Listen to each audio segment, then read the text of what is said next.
Good morning, or no, not good morning. Good evening, everybody. Let's see here. I'm going to invite a few people in here.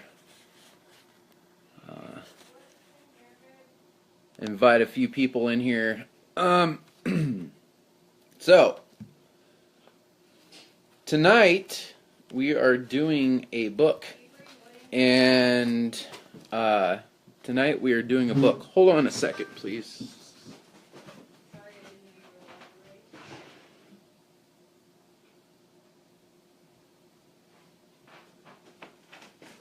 Okay, I'm back. So, tonight we are doing a book, and it is Rush, Revere, and the First Patriots. And I believe Rush Limbaugh was the one that wrote this book.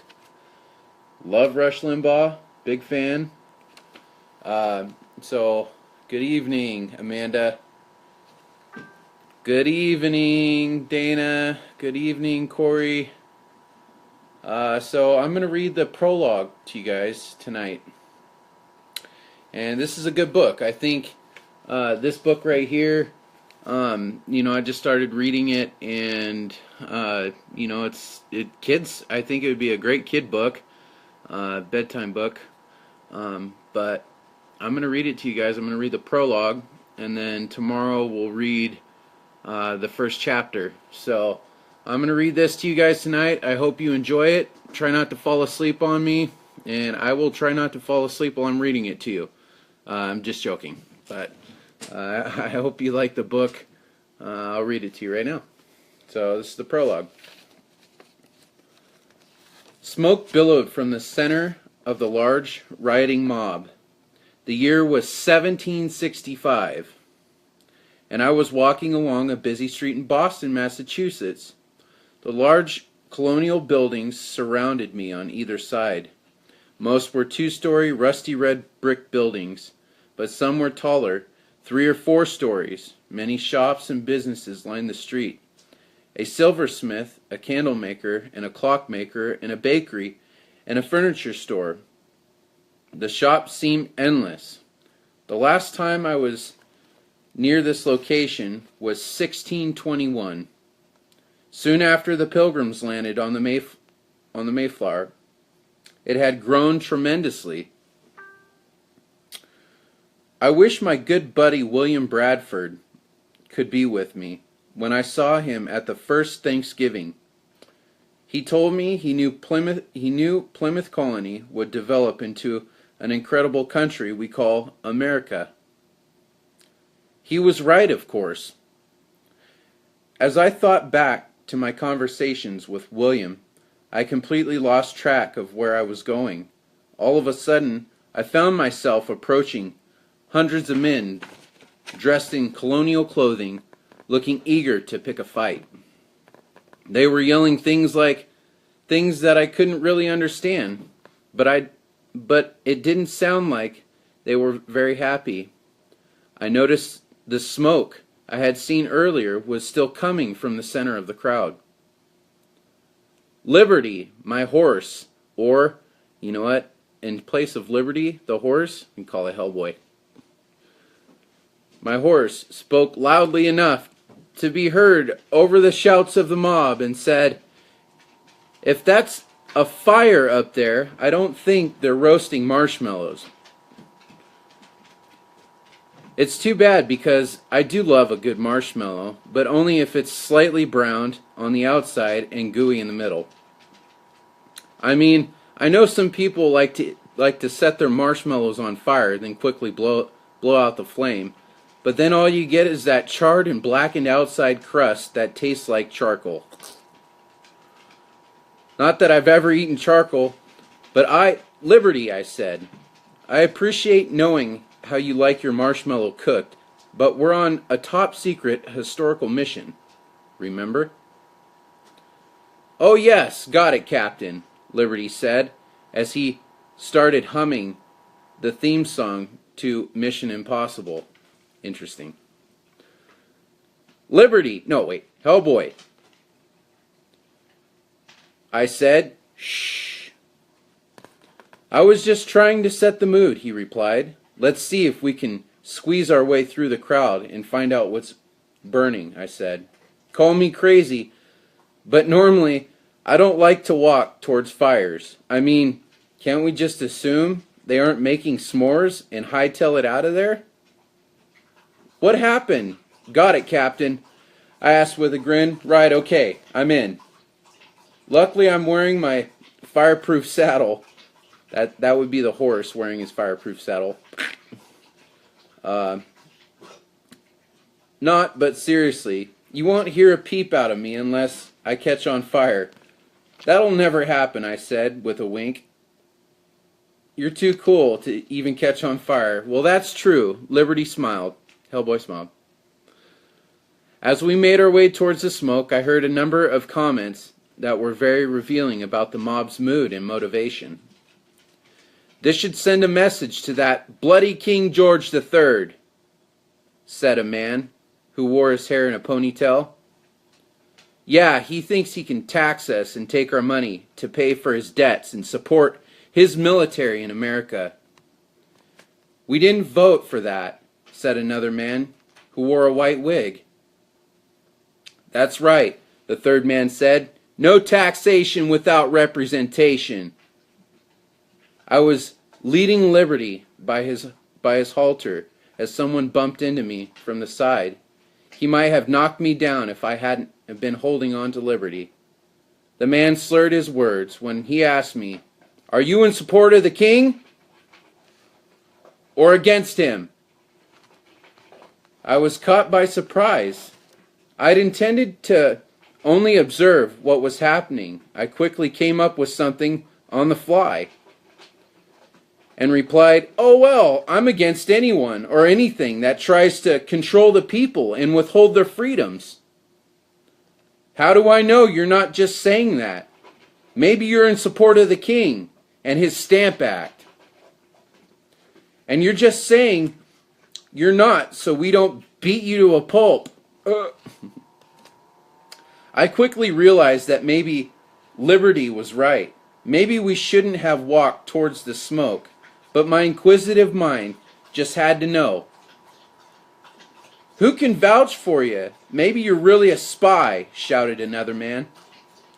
I felt several pairs of eyes glaring at me and realized I had no witnesses, no one who could vouch for my loyalty to the colonies.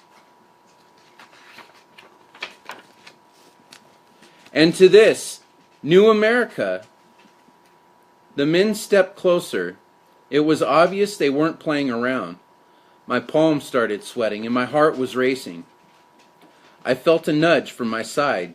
Liberty was trying to get my attention, but I was frozen.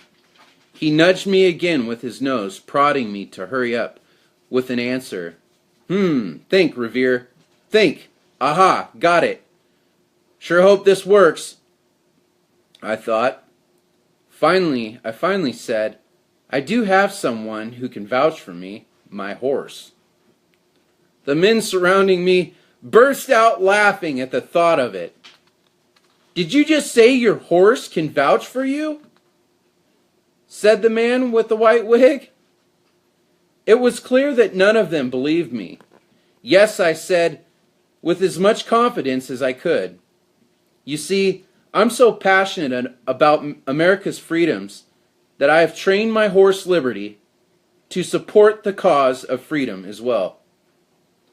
You're going to have to do better than that, said the man with the ponytail, who got right into my face and grabbed my collar with both hands as if he was about to throw me.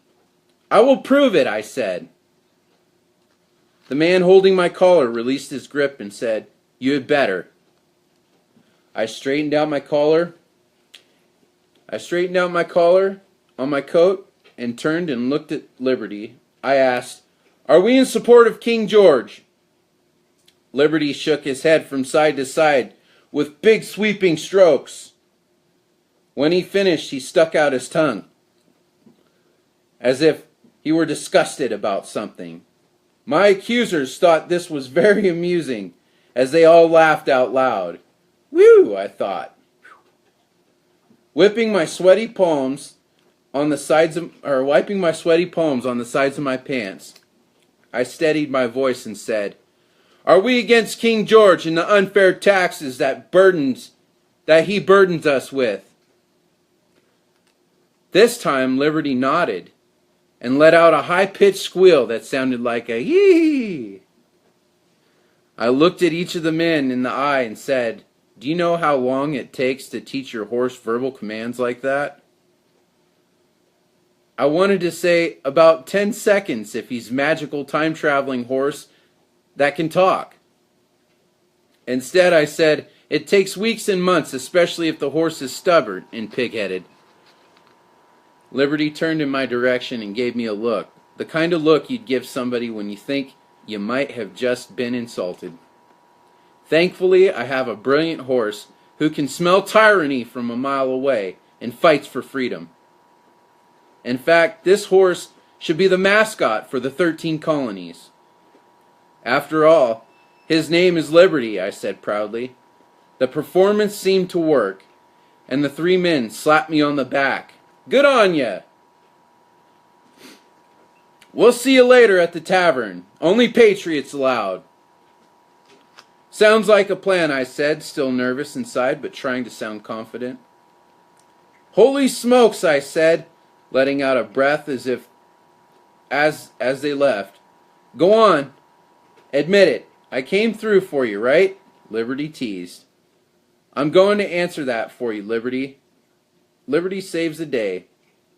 "Oh, and by the way, you didn't look nervous at all," he said, with a heavy dose of sarcasm, "especially when that guy with the ponytail was about to put you in a headlock."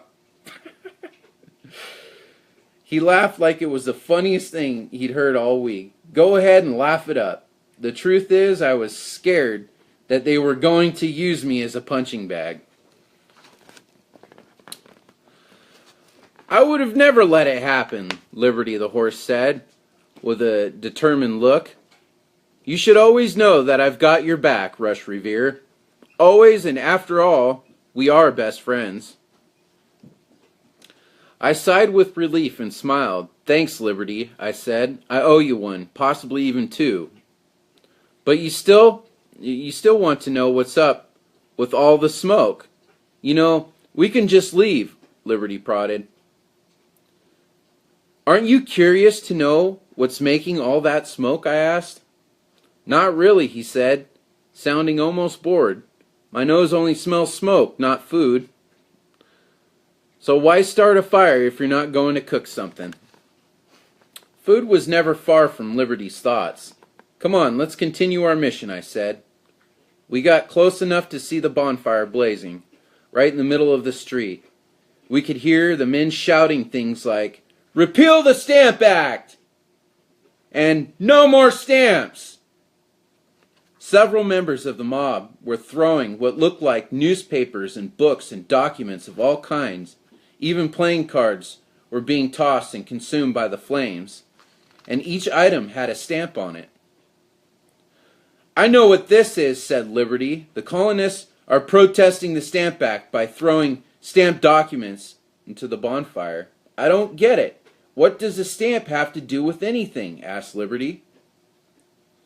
"King George passed the Stamp Act without consulting the colonists. He basically decided that everyone in America who purchased anything made from paper should have to pay an extra charge for it. It's called a tax. No wonder why they're ticked off. Didn't the colonists come to America to get away from the king's rule and be free from this kind of thing?"